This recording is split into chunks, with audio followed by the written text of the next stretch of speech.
El sionismo forma parte del judaísmo actual desde hace aproximadamente 150 años, para no entrar en numeritos exactos.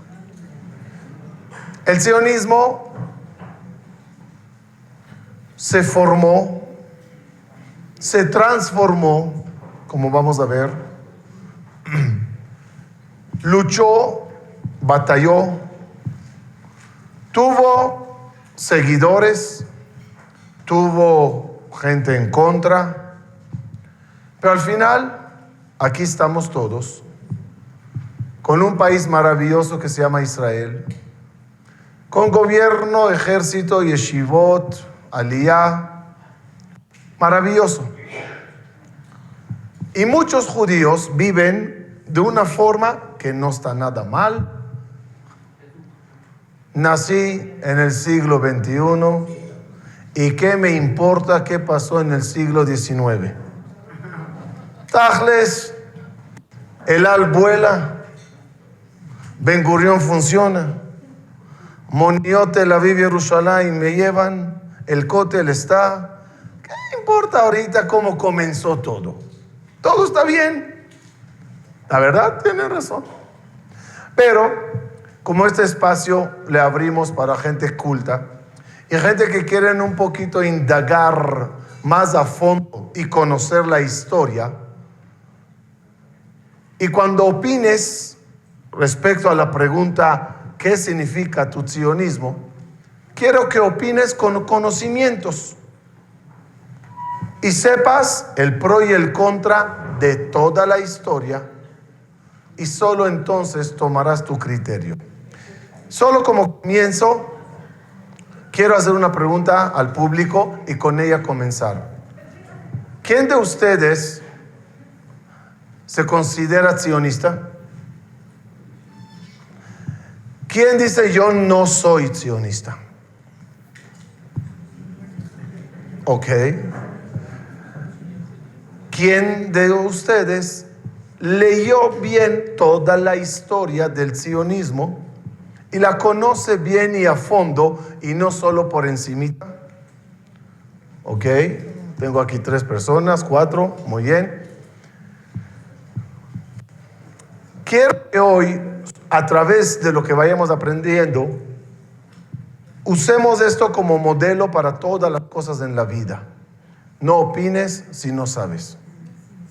Les voy a dar un ejemplo simple. Díganme un solo término, una palabra nada más. ¿Conocen judíos religiosos que queman la bandera de Israel? ¿Sí o no? ¿Se escucharon de eso? ¿Sí existen? ¿Saben que existe? Recarta, ok. ¿Por qué lo hacen? ¿Por qué son así? Una palabra común y normal que se escucha en todos los lugares. ¿Son qué?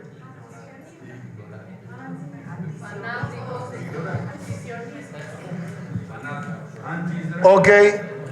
¿Hay alguna razón que un judío religioso haga algo así?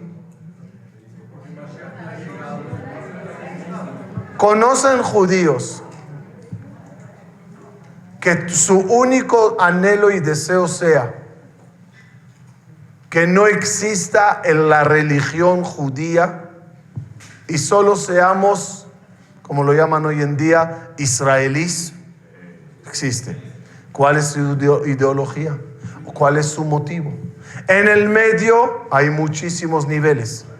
Quiero que en este ciclo simplemente conozcamos a todos los judíos de polo a polo. No quiere decir, cuando yo hable de este polo, que estoy a favor o en contra de él. Y cuando hable de este polo, estoy a favor o en contra de él. Simplemente conoce la diversidad de opiniones judía. Y solo entonces forma tu criterio y di, en este mapa judío me ubico aquí o acá. Comencemos entonces con un poco de información, con una pregunta básica. ¿Cuántos años estamos en el exilio? Casi 2000 años. ¿Qué pasó en los últimos años? Que de repente se despertaron todos los judíos para decir, queremos ir y tener nuestro país. ¿Qué pasó? 2000 años, ¿cómo estábamos? 2000 años en el exilio. Pero de aquí para acá nos acomodamos, nos votaron, abrimos sucursales acá, países allá. De repente algo cambió. Y quiero que la clase hoy, o este ciclo mejor dicho, sea más clase que conferencia. La diferencia entre clase y conferencia es la participación de ustedes. Vamos a escucharles qué opinan que ocurrió en el mundo, que causó con eso un cambio que dijeron los judíos, hay que hacer algo. Pogromes siempre existieron, inmigraciones siempre existieron, cierto odio siempre existió. Israel siempre estaba allá, nadie la tocó, si la tocaron no podías hacer nada e ir para allá. ¿Qué cambio ocurrió en el mundo? Porque si queremos empezar a hablar del sionismo, es muy diferente si queremos hablar de la religión judía. ¿Por qué es diferente? Porque si hablo de la religión judía, ¿de cuándo comienzo? Sea de Moshe Rabenu, sea de Abraham Avinu o de Briat Haolam, no importa. Pero cuando hablo del sionismo, hablo de un movimiento de más o menos 150 años. Entonces, ¿desde cuándo comienza el sionismo? ¿Cuándo comienza? Un judío hace 200 años, 500, 800, ¿era sionista el judío o no? ¿Qué cambió? Entonces, aquí escuché, sionismo es Herzl. Pues no. Sionismo empieza antes de Herzl. Hoy vamos a ver qué Herzl aporta. Gracias. Napoleón, muy bien. Ok, entonces quiero empezar el sionismo de algún punto. Y si digo empieza de aquí, no quiere decir que los anteriores no eran sionistas. Cada judío que lloró las noches para que algún día esté en Israel, cada judío que rezó que llegue la Geulá o que haya el Shivat Zion y el retorno, todos eran sionistas. Sionistas es un término que se inventó con nombre y apellido, como vamos a ver en un momento dado. Pero en el corazón, si sionista es el que ama la tierra de Israel y ama el pueblo de Israel y ama la paz y eso, está bien, siempre existieron. ¿Cuándo comienza el sionismo moderno que conocemos? ¿Qué es eso? Los historiadores marcan la época de Napoleón y de la emancipación como el arranque de un cambio en el mundo. Hay un cambio en el mundo. ¿Cuál es? ¿Qué hay hasta entonces y qué hay desde entonces? Hasta la ley de emancipación que da igualdad a todos los ciudadanos, entre ellos los judíos. Hasta ese momento, ¿dónde viven los judíos?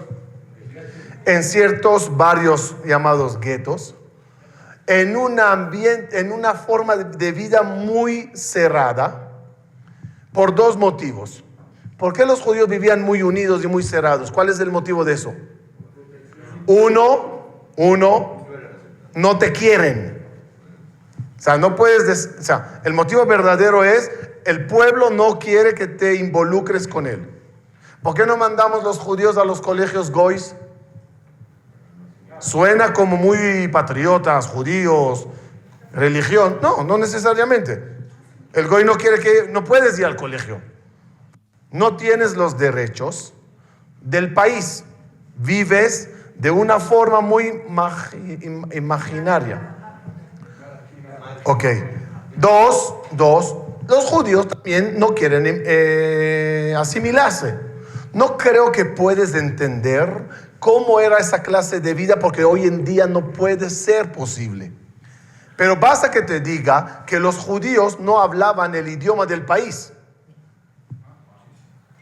Los judíos en Europa especialmente no conocían el idioma del país. En Europa, hablo de la parte de Ashkenaz, por ejemplo, los judíos allá hablaban entre ellos Yiddish Y si vivía en Polonia, no sabía hablar polaco. No por ley polaca, sino porque querían a separarse y aislarse, para que no negocies con ellos, para que no vayas. Eso causaba que los judíos se vivan muy entre ellos, los negocios entre ellos, y así todos están felices. El goy que no te quiere, no te ve. Y tú que quieres no asimilarte, no le ves. De repente llega la Revolución Francesa, la época de Napoleón, dice emancipación, igualdad para todos. ¿Bueno o malo? Depende cómo lo quieras ver. ¿Cuál es el problema cuál es la ventaja? Vamos a empezar con las ventajas. La ventaja de la emancipación, ¿cuál es? Derechos iguales, integración, aceptación, educación, oportunidades, negocios, ¿no? Son muchas ventajas. Desventajas: al abrirse, corres el riesgo de asimilación. No nada más de eso, ya no tienes que vivir en el gueto.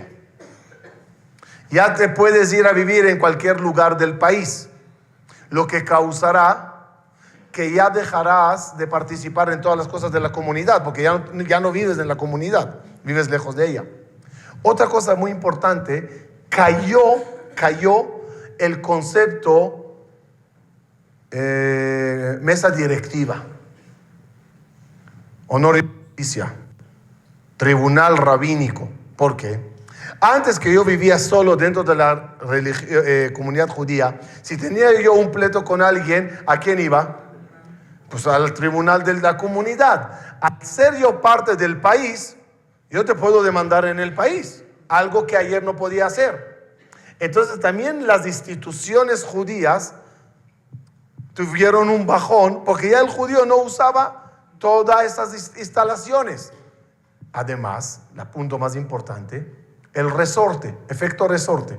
Estabas oprimido y de repente, ¡bum!, libertad. ¿Qué causó esa apertura de resorte? Pues la gente brincaron, la gente saltaron, la gente se abrieron. Un historiador nos dijo en Israel que en un lapso, yo creo que él exageró, lo duplico, no me molesta.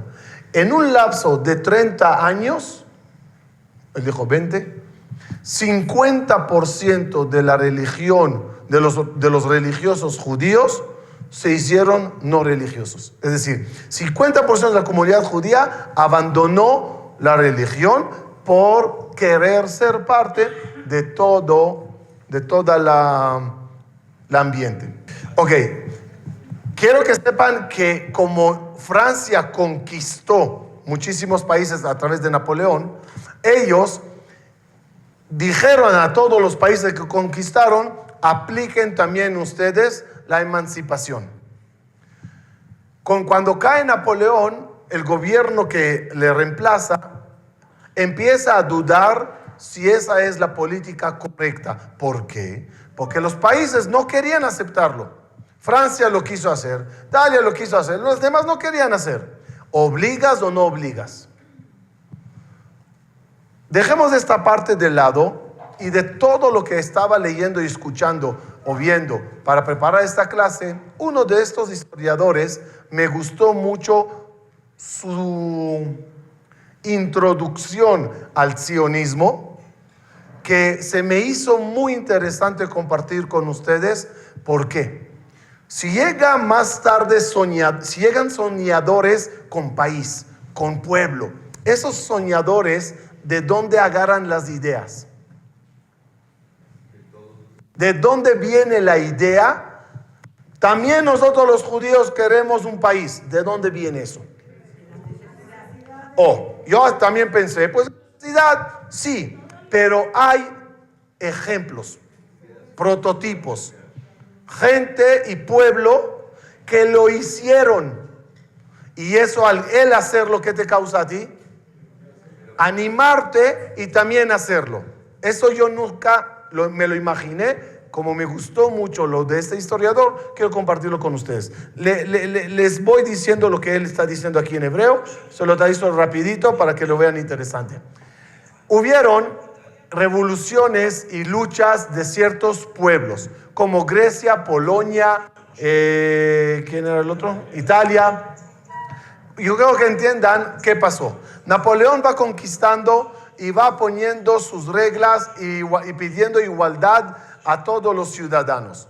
Algo que no es tan fácil aceptar cuando todo el goy veía, por ejemplo, al judío muy pisoteado, muy de lado, de repente en el colegio con él, de repente en el negocio con él, de repente en la vida y el barrio. Eso molestó mucho. Ahora, ellos, que fueron los que reemplazaron a Napoleón, discutieron si a los pueblos hay que obligarles, someterlos bajo su yugo o dejarlos que hagan cada uno lo que quiera. Aquí entra un ejemplo maravilloso de Grecia. Perdón, antes de eso, hay un cambio en la revolución de trabajo, industrial. Causó que la gente se vayan a vivir en las ciudades. Es un cambio muy grande. ¿Por qué? Porque hasta ahora muchos de los goim ni siquiera conocían a los judíos. Porque ¿dónde les gustó a muchos judíos vivir? Muy lejos, allá en las aldeas, etc. Entonces, ¿cuántos judíos hay en mi país? Decían ellos. Conozco a fulano, conozco a mengano. La revolución industrial causó que todos vayan a las ciudades grandes. De repente, ¿qué ven los goim? Willy, ¿cuántos judíos hay? Vete a preguntar en Polanco cuántos judíos hay en México. Eso causó un nuevo antisemitismo. Nuevo. ¿Por qué nuevo? Hasta ahora todos los judíos eran religiosos. Entonces el antisemitismo, ¿qué motivo tenía? Religioso. La iglesia dijo que matamos a Dios. Por lo tanto, los religiosos católicos odiaban a los religiosos judíos. Mahoma dijo que no le aceptamos como profeta. Entonces nos odiaron a nivel religioso. Como les dije, al muchos judíos dejar de ser religiosos y simplemente intentar ser como el goy y meterse en el pueblo goy, empezó un antisemitismo diferente. Ya no es religioso, sino es por judío. Porque te estás metiendo en mi vida. Muchos de ellos perdieron el empleo, sinceramente. ¿Por qué? Al haber mano de obra barata, al haber más competencia por los empleos, al haber cabeza para hacer mejor las cosas, muchos perdieron el empleo. Al perder el empleo, pues te odia. Aquí empieza un odio totalmente diferente a lo que hubo hasta hoy. De forma rápida, quiero que vean algo, lo que les estaba diciendo. Aquí empieza el ejemplo de Grecia. Grecia, ellos empiezan a batallar y querer su libertad. No se olviden, fueron conquistados, perdieron su identidad y pueblo. Ellos empiezan todo un proyecto de canciones, filosofía griega, y empiezan a hablar mucho de la bonita Grecia que se perdió, cultura griega que se perdió. Interesantemente, los pueblos se enamoran de la idea. Ay, sí, revivir Grecia, los griegos, wow. Eso gustó mucho a los judíos porque dijeron, oye, no soy igual, yo también soy de los antiguos, también a mí me opacaron y yo también quiero tener lo mío. En caso de Polonia es más interesante. Aunque los rusos los invadieron a los polacos, ellos no pudieron realizar su cultura en su territorio por culpa de los rusos. Por lo tanto, emigraron a Francia. Y en Francia armaron comunidades polacas, cultura polaca. Y entonces en Francia había una comunidad polaca. Eso es muy bueno. ¿Qué? Porque después de muchos años de guerra y pogromes, cuando ya lograron los polacos vencer esa parte de Rusia que los dominó, agarraron a toda esa cultura, agarraron toda esa cultura polaca que ya estaba lista en la diáspora, la trajeron a Polonia y aquí país. ¿Qué dicen los judíos? Uy, también nosotros hagamos lo mismo. Seamos cultos y judíos en la diáspora y en un momento que se abra la puerta, nos vamos todos y armamos nuestro país. Italia, sin embargo, su forma de luchar era totalmente diferente. Ellos dijeron batalla, guerra, atentados, matanza, hasta que nos den nuestra Italia de regreso. Esos tres elementos son muy importantes. ¿Por qué? Porque terminan siendo la ideología que en el futuro será la sionista. Seamos como Grecia, o seamos como Polonia, o seamos como Italia, o seamos los tres. En tal que como ellos reciben de vuelta un país, también nosotros lo queremos. Como cultura, el término sionista viene del pasuk Uvduyeh Hashem Yeshuvun Ubau Tzion Berina. Muy importante ver las connotaciones religiosas en los cimientos del sionismo. Sionismo es una palabra basada en un versículo que regresaremos a Sion. Eso se establece en 1890 en un grupo que se llama Jomevet Sion. Ya hablaremos de ellos. Sigamos. Otro detalle importante que hay que saber de esa época. La emancipación, como ya les dije, causó mucho antisemitismo. Y de repente empezaron ciertos países, los judíos a emigrar a ciertos países. Inglaterra, Estados Unidos, Canadá, muy pocos se van a Eretz Israel. Por lo tanto, empieza una batalla y una pregunta: ¿qué podemos hacer para solucionar nuestro problema? Los que opinan que Herzl fue el primero, no es exactamente. Les quiero hablar de unos personajes nada más para darles nombres, para que sepan dónde ellos comienzan, dónde ellos fracasan y dónde entra Herzl. Quiero que sepan que había un grupo que se llamaba Shivat Zion. Gente que empezaron a escribir libros y fomentar la ideología judía de velar por su libertad, su país y su territorio. Todavía no se define dónde, pero se define la idea. Escriben libros importantes donde aclaran a los judíos: debemos de pensar sobre nosotros mismos, si no, nadie lo hará por nosotros. Entre ellos hay ciertos rabinos que también, como Rabbi Yehuda, que él escribe libros que hay que ir allá a Jerusalén y hay que revivir el idioma hebreo. Otro rabino también, y entre ellos gente no religiosa como Moshe Hens, que él también dice en sus libros: hay que buscar la solución al pueblo judío. Un detalle más, Tnuat Bilu. Ellos también eran jóvenes en Ucrania. En la palabra Bilu es las iniciales de Bet Yaakov Lejuven Elja. Las iniciales de Bet Yaakov Lejuven Elja forman la palabra Bilu, y ellos fueron jóvenes que querían también buscar la posibilidad de llegar a Eretz Israel. ¿Cuál era el problema de todas esas organizaciones que eran en diferentes países, diferentes lugares? ¿Cuál era el problema de todos ellos?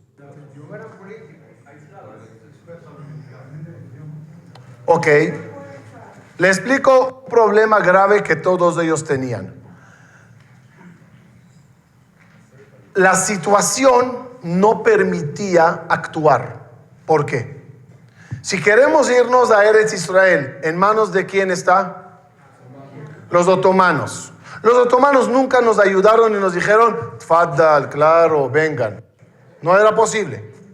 Dos, cualquier proyecto, ¿qué es lo que más necesita? Dinero. Entonces tú puedes escribir libros de aquí a mañana, pero hace falta dinero para armarlo. Y el problema más grave de todo, ¿cuál es?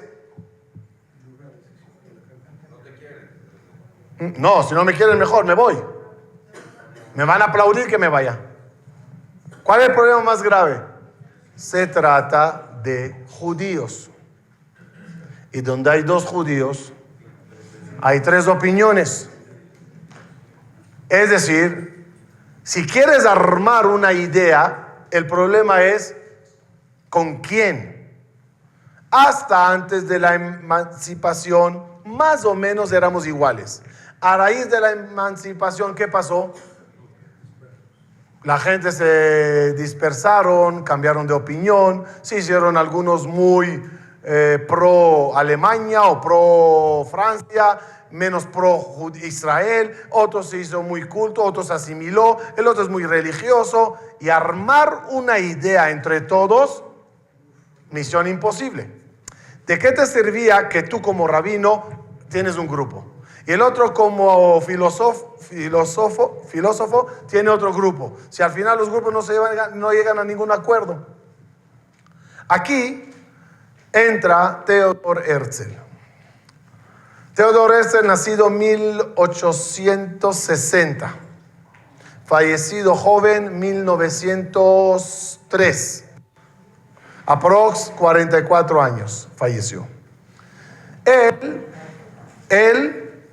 si queríamos de todo lo que vamos a hablar sobre Herzl, y obvio, bien y mal, hablaremos de él, porque esa es la historia, y cada uno al final forma su criterio.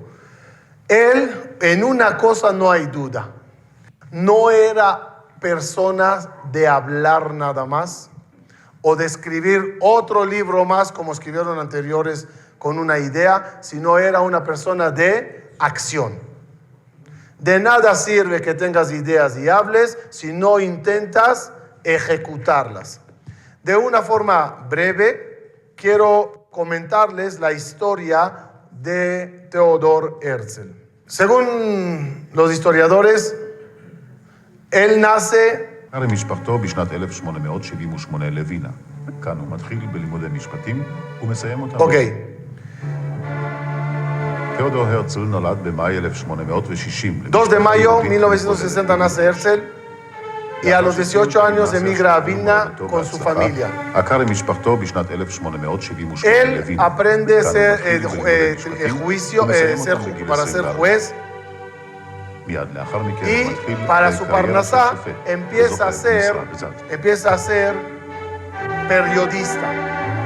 En Vilna, por primera vez, עקב משיכתו se לספרות encuentra ולעיתונאות, con el הוא antisemitismo צונח את המקצוע המלומד moderno וחוזר לווינה. en las calles y en la sociedad בתוך donde él מספר anda. שנים זוכה Theodor Herzl escribe en su diario la reacción cuando él ve un antisemitismo muy fuerte. La idea de él en ese momento, ¿qué es? ¿Por qué hay antisemitismo? Porque nosotros, los judíos, somos muy religiosos, fanáticos, comunitarios, guetoístas, así, etc. Pero si salimos al mundo y nos hacemos parte del Goy, no necesariamente nos van a odiar. Él lo vive en su vida, que siendo él liberal, pues le va bien, tiene trabajo, todo está tranquilo, todo está bien. 1893 le ocurre a Herzl un cambio muy grande en su filosofía de vida. Pero para que entiendan el cambio, necesito enseñarles un video sobre su opinión verdadera en el inicio. Él dice así, en su libro escribe así, en su diario: el problema de nosotros los judíos es que no terminamos de pertenecer al pueblo no judío. Su testimonio es así: hace 2 años quise encontrar la solución al problema del antisemitismo y por lo tanto llegué con el sacerdote a un acuerdo que todos nosotros los judíos iremos a bautizarnos y ser católicos, y de tal forma nos dejarán de perseguir. Hay no funcionó eso en la historia hasta hoy, porque nos obligaron a ser católicos y eso nosotros no lo queríamos. Pero si yo logro que mi pueblo lo acepte y borramos por completo el término judío haciéndonos católicos, en ese momento no habrá más antisemitismo, porque ya somos parte de propia voluntad con el Goy. Herzl creía que es una solución. No critico de mientras la postura de él por una sola razón. La postura de él viene de un niño que ya creció esa nueva era judía, en la cual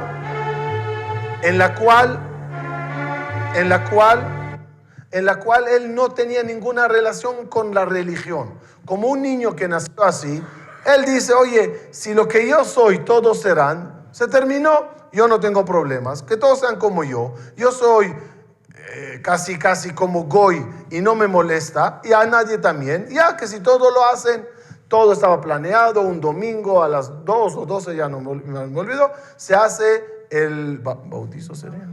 Bautismo de forma voluntaria. ¿Qué le pasa a Herzl? Y hay un cambio en su postura. El shock que recibe Herzl es cuando le mandan como periodista a hacer el reportaje de Dreyfus.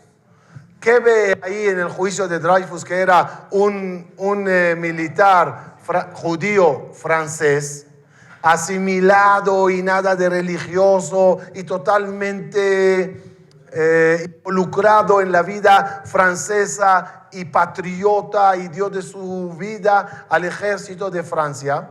Ve que le hacen un juicio porque cacharon una carta de un espía que su firma era la D. Concluyeron ellos que la D es de Dreyfus. Eso todo. Esa era la única prueba. ¿Qué le extrañó a Herzl cuando él como periodista lo está reportando? No importa cuántos espías y militares en el mundo se le acusó injustamente. Lo que le pega a Herzl es que cuando se le hace la condena, no, el juicio ya, veredicto, no, había una condena después del juicio, que es quitarle las medallas y las condecoraciones y rompieron su espada. Eso se hizo en una plaza pública. Y todo el público que estaba alrededor no gritaba muerte a Dreyfus, muerte a los judíos. Herzl no entendía por qué gritan muerte a los judíos. Si él hizo una falla, digamos, Herzl, después de 12 años, reconocieron que se equivocaron y le regresaron todas las condecoraciones. Pero en ese momento, Herzl, digamos, dice, ok, ese señor hizo una falla, digamos, ok. Pero ¿por qué muerte a los judíos? Ahí Herzl capta un detalle importante. ¿Cuál es? El plan del cristianismo no me solucionará el problema. Entonces, su sionismo o su solución al antisemitismo tiene una evolución. Cuando él dice, no va a ayudar, porque igual nos van a odiar.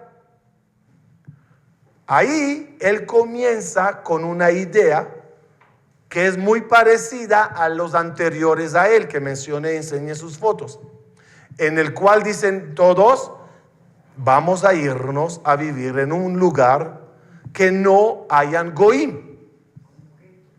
No en un país de goim y me dieron esto. No, un país que todos en él son judíos. Y así, quiere ser religioso, no quiere ser religioso, quiere ser así, quiere ser... entre nos arreglamos. Esa es la primera evolución en su idea. Cabe mencionar que debido a la primera opinión de él, es el motivo que él nunca a su único hijo varón, Ens, no hizo Brit. Y él escribió en su diario, no le hago Brit a mi hijo porque quiero que entre directamente a la sociedad Goys sin tener ese vínculo con el judaísmo. Otra vez, es un judío, Herzl, que vivió y nació en ese mundo. No es alguien que conoció a fondo a mejor la religión, pero para él pues, le da igual, es una asimilación total. Más adelante empieza Herzl un trabajo, como dijimos, de empezar a formar la idea de ir todos a un país. Para lograrlo, una de las grandes cosas que hace es llamar a todos los interesados a un congreso donde en él se batallará, se peleará, se discutirá las ideas. Herzl entiende que cualquier idea que él quiera formar no va a ser posible si las naciones o los líderes del mundo no aceptan.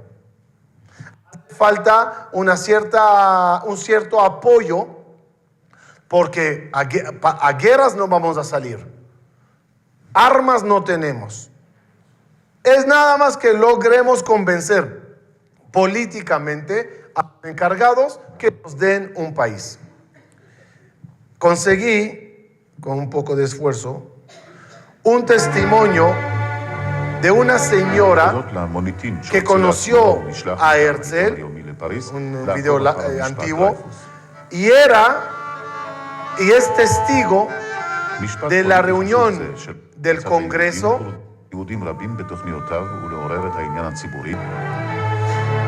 de cuando Herzl entró y dio la noticia de lo que le dijo el líder de Britania.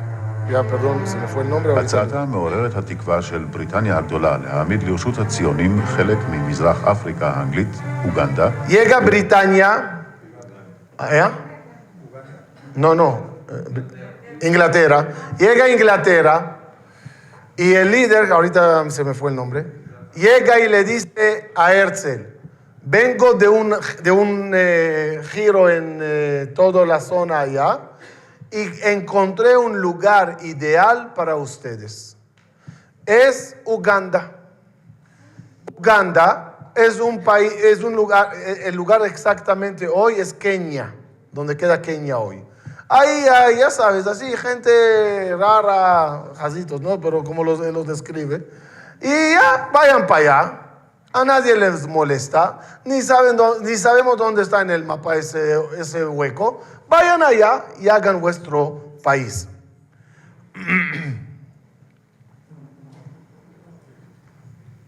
בדחייה נמרצת מצד חברי הקונגרס ותומכיו. דפוס את ספרו האחרון. הרביעי שהתכנס בשנת המגעים המדיניים עם בריטניה החלו בראשית שנות מלכותו של אדוארד השביעי. אבל עם כל הרצון הטוב לא הייתה ממשלת הוד מלכותו מסוגלת להחזיר את ארץ ישראל ליהודים. Lo sorprendente es la reacción de Herzl en el Congreso cuando fue a dar la noticia a todos, creo que era la sexta reunión. Dice esta señora como testimonio de lo que ocurrió allá.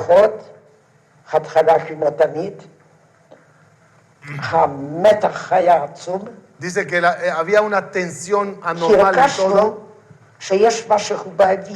Y sentimos que hay algo en el aire, hay una noticia que él nos quiere dar. Dice que Herzl sube y dice a todos, tengo para ustedes una gran sorpresa. El rey de Inglaterra les manda un regalo.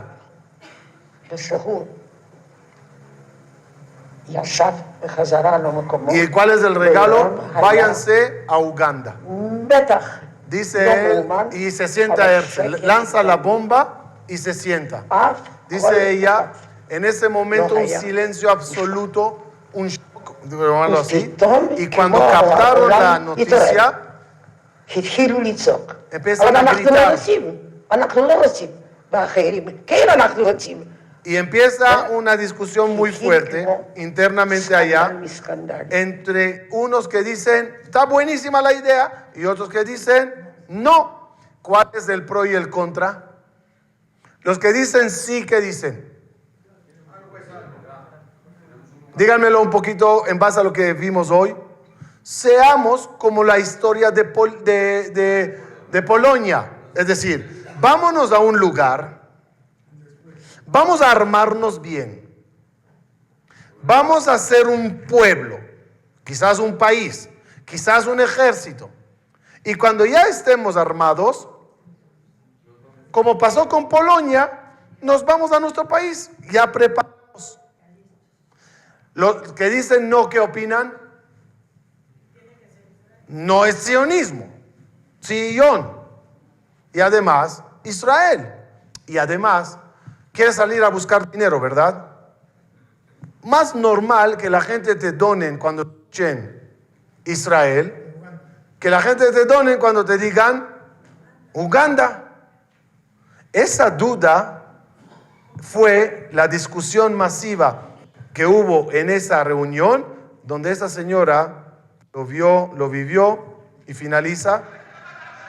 אוגנדה פילגה את התנועה הציונית פילוג חמור. מי שראה את חזות הכל בהרצלת יהודים, תבע לקבל את ההצעה הבריטית. האחרים טענו כי אין סיכוי להצלחת המפעל הציוני, אלא בארץ ציון. הרצל נדהם במיוחד מתגובתם של הצירים מקישינוב. אפילו הם דחו את הצעת אוגנדה, והודיעם כי לא יצאו לשום מקום, זולת ארץ ישראל. הרצל se sorprendió de la negación. לא הבין מה קרה. Él no entendió lo que pasó. לא הבין לגמרי. זה היה בשבילו משהו שהוא לא יכול היה לבלוע. מה קרה פה? עם אומלל, עם פוגרומים, בלי רשויות, בלי זכויות, מקבל ארץ לרשותו. Dice ella, Herzl no entendía cuál es el problema. Te están matando, te están persiguiendo. De repente llega una potencia en el mundo llamada Inglaterra y te regala todo un territorio para armar tu país. ¿Cuál es el problema? ¿Por qué no ir? ¿Por qué no armar un país? Él no entendía y finaliza ella diciendo, ואומר לא. והציונים הרוסים התחילו להסביר לו, אנחנו לא רוצים כל ארץ זו או אחרת, אנחנו ציונים, אנחנו רוצים לחזור למולדת הישנה הוותיקה שלנו. Y según su testimonio, el punto era los sionistas rusos, que ellos gritaban y decían, solo Israel, solo Palestina en ese momento. Ahí empieza un problema de división, que Herzl entiende una cosa. Si escojo la oferta de Inglaterra y voy por Uganda, encontraré quizás una solución que no maten a los judíos, pero divido toda la parte sionista del mundo, donde muchos me dirán, ok, tú ármalo en Uganda, nosotros lo seguimos peleando para Israel. Pero si cambio y evoluciono, segunda evolución y muy importante en Herzl, y lo hago en Israel, ahí todos irán conmigo y todos aceptarán. Hasta aquí el punto de la discusión y la evolución en los mismos sionistas, que comienza por un problema real que viven, buscan soluciones, ven que no funciona, buscan otra y al final la conclusión es Eretz Israel. Ahorita voy a decirles las conclusiones de todas estas reuniones para que toquemos el punto delicado, qué pasa con los religiosos en todo este proceso. Es decir, hay pogromes y él dice, es salvar tu vida, salvar tu pellejo. ¿Qué importa dónde? Los sionistas dicen no. ¿Por qué? Gastarás el dinero allá. No sé quién te va a seguir hasta allá. Y es muy arriesgoso. Ok. ¿Cuáles fueron las conclusiones que salieron de todas esas reuniones en Basel? En primer lugar, la conclusión más importante es que no va a ser otro país sino Israel. Pero fíjense la palabra que usan como un lugar importante, como un término importante. Somos el Congreso sionista y lo que queremos es buscar Bet Moledet. Bet Moledet significa, ¿qué es Bet Moledet? Bet Moledet es casa de nacimiento. ¿Por qué no lo llaman país? Porque si lo llamas país, ya entras en un conflicto con los otomanos.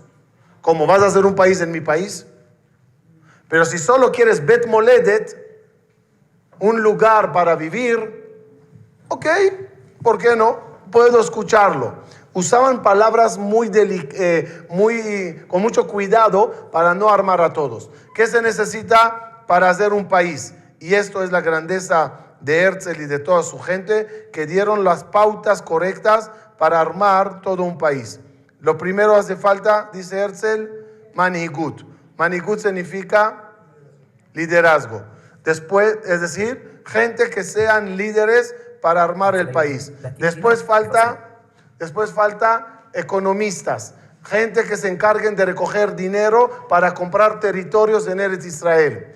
3, empezar a convencer, explicar a los judíos que existimos y tenemos una idea. Porque de mientras son 120 personas que pelean ahí en el Congreso todos los días, pero no todos los judíos lo saben. Y 4, hacer de todo esto instituciones con todas las reglas para que escojan líderes, manejen el dinero y publiquen en todos los judíos lo que hay que hacer. El Congreso llega a la conclusión Herzl se encarga que todos los que van a venir al Congreso tienen que pagar para ser parte. 2, él trae periodistas judíos y no judíos que hagan todo un reportaje para que en el mundo se sepa que se armaron los judíos como pueblo para pedir un país. Además, obliga a toda la gente que vengan muy elegante, con su sombrero, con su smoking, con su corbata, porque no quiere que se vean las imágenes como cualquiera judíos que se reunieron allá. Es decir, se meten los detallitos para que todo esto funcione. Lo más importante es, como les dije, se va a llamar Bet Moledet, no se va a llamar país, para que no tengamos problemas con ninguno del mundo. Y lo más importante que Herzl dice, lo vamos a hacer únicamente cuando el mundo apoye y quiera. Es decir, no vamos a ir en contra de las naciones, sino vamos a ir con el apoyo de ellos. La pregunta en todo esto es, ¿qué pasó con los religiosos en todo este panorama? ¿Están con él o no están? Aquí se dividen en 3 partes, para un poquito resumir las diferencias muy grandes que existen. Se dividen en 3 partes los judíos. Tenemos los judíos sionistas no religiosos, que ellos dicen, nos vamos a Israel, es un país, no es una religión. Es un país para los judíos. Hay colegio para judíos y hay colegio de judíos. El país va a ser para judíos. ¿Cuál es el problema de ciertos religiosos? ¿Seguirías tú a Herzl? Quiero que viajes a esa época y vivas en un lugar y escuchas todas las noticias y te pregunta tu hijo, tu mamá, tu papá, tu hermano, hermana, oye, ¿tú qué? ¿Qué opinas de Herzl? Tú deja Rabbanim, tú ahorita, ¿tú qué opinas? ¿Conoces al movimiento? ¿Qué opinas al respecto? Aquí hay un problema antiguo que tuvo muchas consecuencias en el israelitismo de hoy. Muchos religiosos, al leer los primeros comunicados, bauticémonos de forma voluntaria, no hago brit a mi hijo. Ese término de líder, ¿qué le causa al religioso? Dice, oye, está bien, yo no le entro.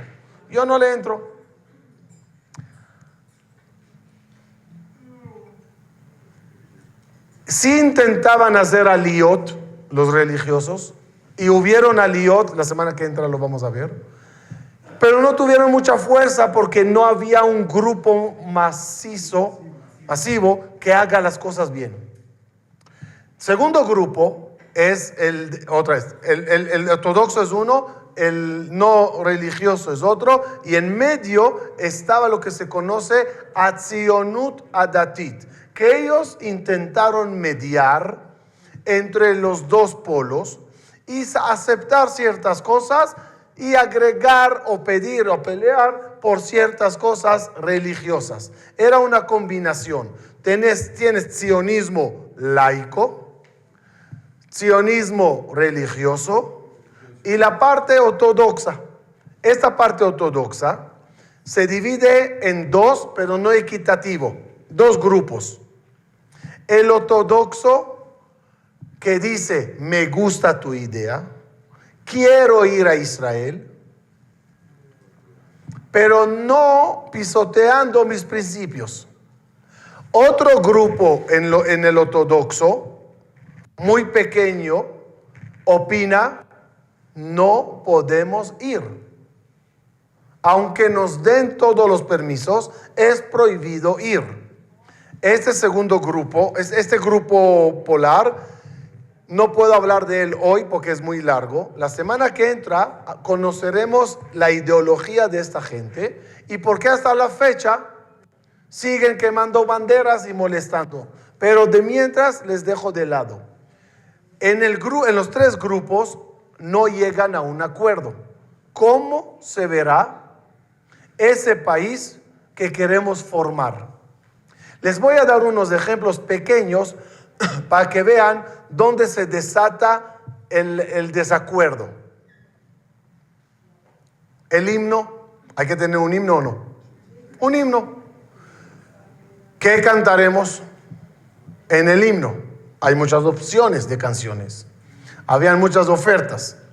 Desde el Salmo de Teilim, Esaina el Arim, hasta Yerushalayim Shel Zahav, y todas ofertas. Oye, esta canción. La que gana, por llamarlo así, como el himno nacional, es la Tikva, la canción famosa. ¿Está bien o mal? Muy bien, ¿no? No, todo bien. ¿Cuál es el problema? ¿Por qué los ortodoxos no la cantan? No, es otra cosa. Tú te refieres a la Carta Magna. Espérate. ¿Por qué no la cantan? Por eso digo que esto nos ayuda para poner por lo menos las cosas claras. Tú decides al final qué haces, ¿no? Pero hay que saber las cosas bien. Cuando se escoge una canción que querían ellos un salmo de Teilim, no salió. La canción tiene palabras. Las palabras reflejan tu identidad o tu anhelo o tu deseo. ¿Cuáles son las palabras de la tikva? Entonces las palabras son, ¿no? Kolot baleva penima. Hay un alma, hay un deseo. Hay lección, Sofía. Tengo los ojos en la tierra de Zion. Todo está muy bien, todo está bien. Hay allá, y poca gente lo sabe, una frase que dice así.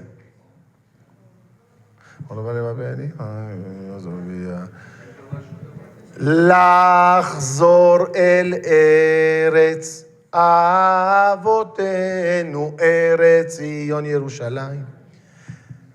Regresar a la tierra de mis patriarcas, Abraham, Isaac y Jacob. La tierra de Zion, Jerusalén. Quitan la frase porque suena muy bíblica, muy religiosa, y la reemplazan en Liot Am Chofshi Be'artzenu.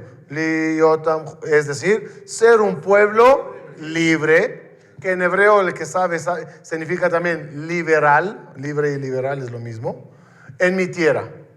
Ese detalle a muchos les dolió.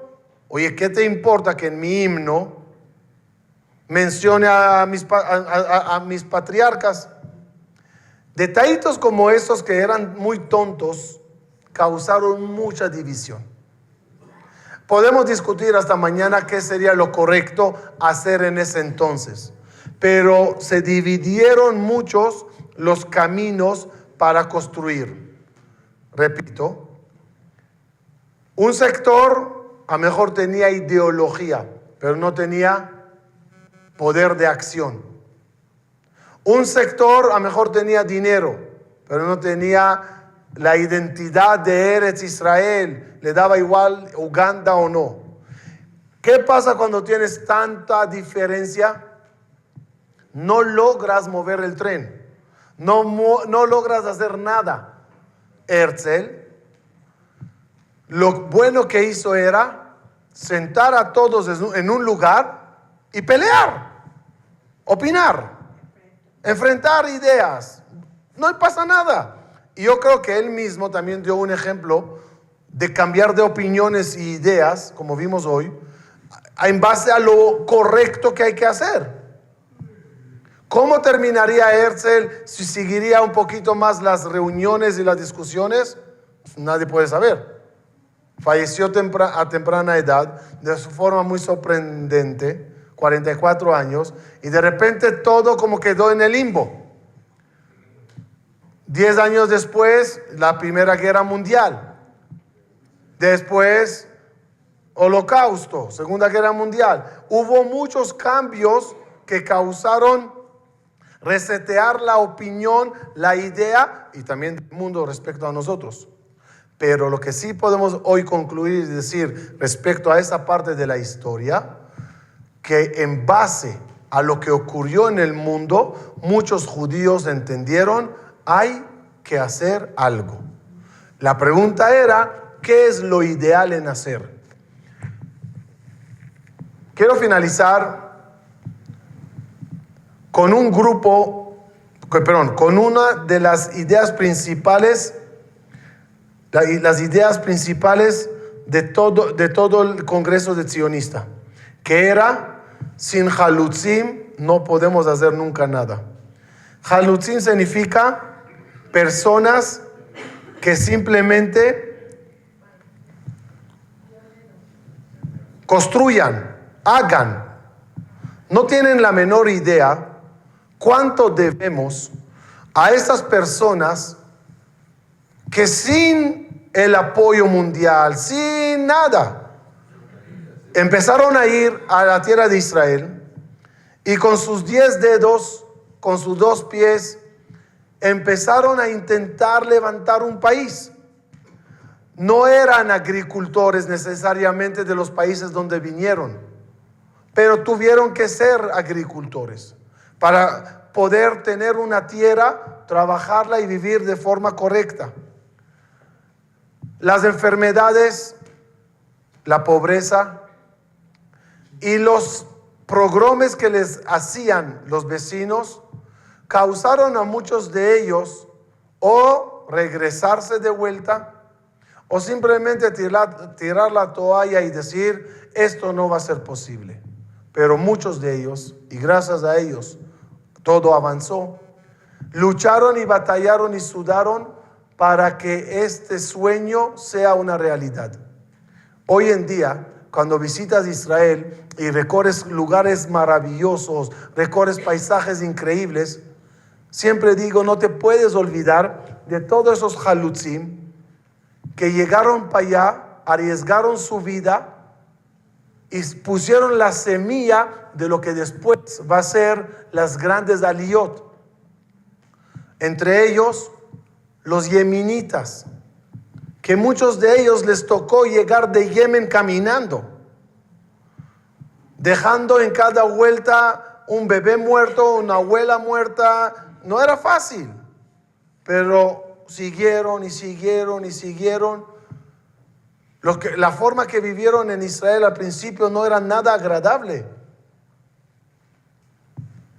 Pero nos enseñaron una cosa importante para toda la vida. Si quieres lograr algo en tu vida, deja de hablar y empieza a actuar. Fallarás, seguro. Te equivocarás, seguro. Pero si insistes, lo vas a lograr. Y si no tú, a lo mejor tu hijo, tu nieto, tu bisnieto. Pero las semillas se pusieron en esa época. Y chapó a toda esa gente que tanto batallaron, tanto lucharon, tanto discutieron. Uno podía estar equivocado, el otro también, pero en un diálogo al final salen las cosas como las tenemos hoy. La semana que entra, como les dije, nos toca un poquito entrar en las opiniones de ciertos judíos que nos sorprende mucho ver cómo puede un judío ir a abrazar al presidente de Irán y decirle: ojalá mandes un misil y destruyas todo Israel. Pero un minuto, ¿eres judío? Sí. ¿Eres religioso? Sí. ¿Eres ¿qué? ¿Creyente? ¿Qué te pasa? No es difícil entender. La peor respuesta que puedes decir es: pues locos. No, locos no son. Porque si estaría loco tenía que ser un manicomio. Equivocado sí. Pero haberte discutiendo con alguien sin que sepa su ideología para que le digas estás equivocado. Y a lo mejor tú estás equivocada. En una cosa sí les prometo. Los primeros 10 minutos de la clase de la semana que entra, les voy a convencer que ellos tienen razón. Y cuando ya entiendas su ideología, ahorita empieza la discusión para que tú argumentes tu opinión. Y lo más importante es analizar. Yom Ha'atzmaut, ¿sí o no? La bandera, la tikva, que ya hablamos, todas esas cosas hay que ponerlo en la mesa, operar, analizar y al final formar el criterio de cada uno. Muchas gracias.